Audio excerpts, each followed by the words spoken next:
All right, let's get right into it. What we have here is an absolutely epic story. We're talking loyalty, incredible cunning, and a destiny that was literally set to shape the entire world, all happening in this massively powerful ancient kingdom. And look, this is way more than just a history lesson. This is a high-stakes, head-to-head clash between a paranoid king and a father who will do anything to protect his son. And boom, there it is. That's the spark that lights the whole fire. With just these few words whispered in terror by the royal sages, a newborn baby instantly becomes the single greatest threat to the most powerful man on the planet. The stakes couldn't be higher. It's either total conquest or total annihilation. So, who's the guy caught in the middle of this whole storm? Meet Terah. This man is walking the ultimate tightrope. He's a respected, high-ranking commander in the court of the one and only King Nimrod, a guy with status, with loyalty, and, as we're about to see, a dangerously sharp mind. Now, what's really key here is the timing.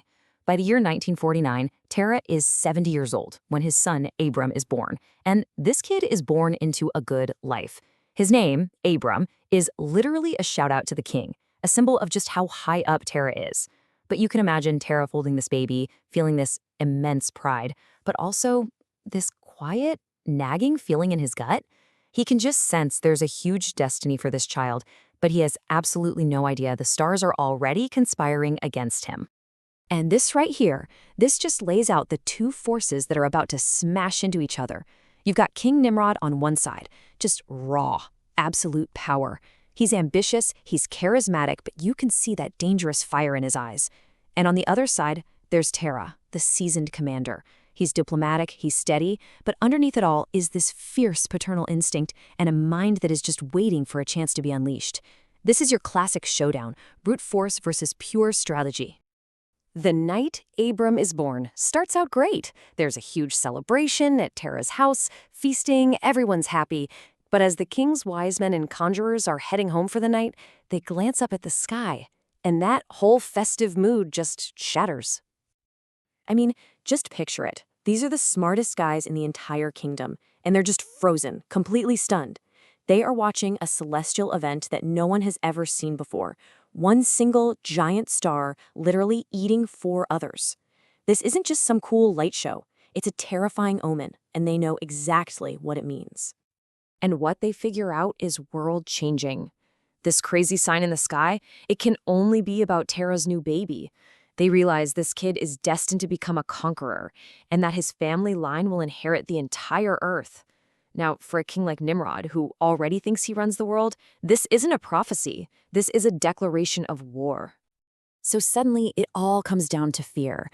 The sages know, they just know, that if they try to hide this from Nimrod, they're dead men. So forget loyalty to the king. This is about saving their own skins. Before the sun even comes up, they make a pact. They're going to tell him everything.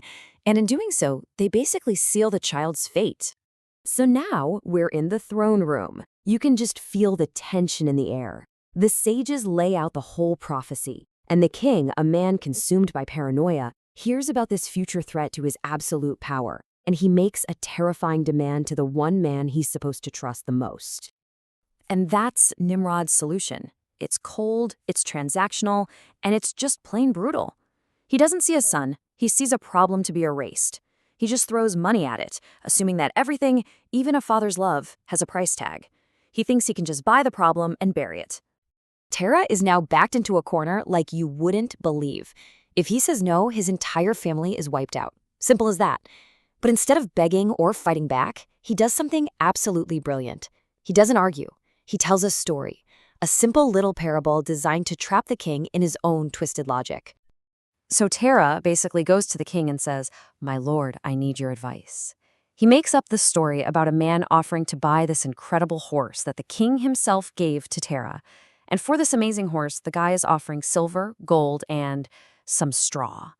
It sounds like a dumb little story, but trust me, it's a masterfully set trap. And Nimrod just walks right into it. He's so arrogant, he just scoffs at Terah. He basically calls him an idiot for even thinking about trading such a priceless gift for a pile of cash and some animal feed. He gets all high and mighty, lecturing Terah on the true value of things. Checkmate. With just a few quiet words, Terah flips the king's own logic right back in his face. He completely exposes how absurd Nimrod's offer is, right? If a horse is worth more than gold, how could a son possibly be worth less? In that one quiet moment, the old commander completely outsmarts the all-powerful king. But here's the thing, winning an argument with a tyrant doesn't mean you get to live. Terah sees the king's face just twist with rage. He knows he's won the debate, but is a split second away from losing his life. So he pivots. Instantly, he pretends to give in, saying your will be done, but he begs for just 3 days to think about it. It's a massive gamble, but it buys him the one thing he desperately needs: time. Those 3 days go by in a flash. The king's patience, it's gone. The ultimatum comes down: bring me the child or I will burn your house to the ground. Terah has no choice now but to pull the trigger on a desperate, incredibly high-risk plan he's been cooking up in that tiny window of time. What he comes up with is as cold as it is brilliant and just heartbreaking. He takes the newborn baby of one of his servants, a child born that very same day, and he presents that baby to the king as if it were Abram. The blood money is paid, and then Nimrod, fully believing he holds the child of prophecy, executes the innocent infant himself. The threat, in his mind, is over. And this is the final wild twist that makes it all work. A divine intervention literally wipes the king's memory of the whole event clean. So the plan doesn't just hold because Terah was clever.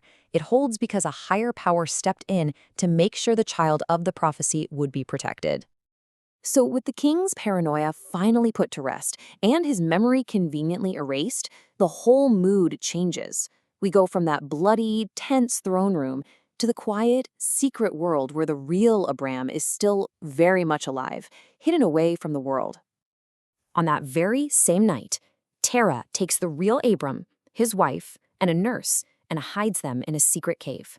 And for 10 long years, that cave is their entire universe. Every single month, Terah risks his life to bring them supplies.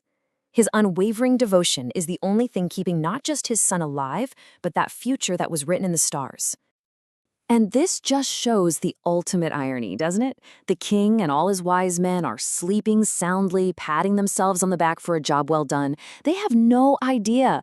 But Terah, his supposedly loyal commander, is holding the biggest secret in the kingdom. He didn't just save his son. He outmaneuvered a tyrant and protected a destiny that would one day change everything. Which leaves us with a really tough question, right? Terah lied to his king and sacrificed an innocent child to save his own. When you're up against that kind of absolute paranoid power, do the normal rules of loyalty and right and wrong even apply anymore? It really makes you think about how far you'd go to protect a future you truly believe in.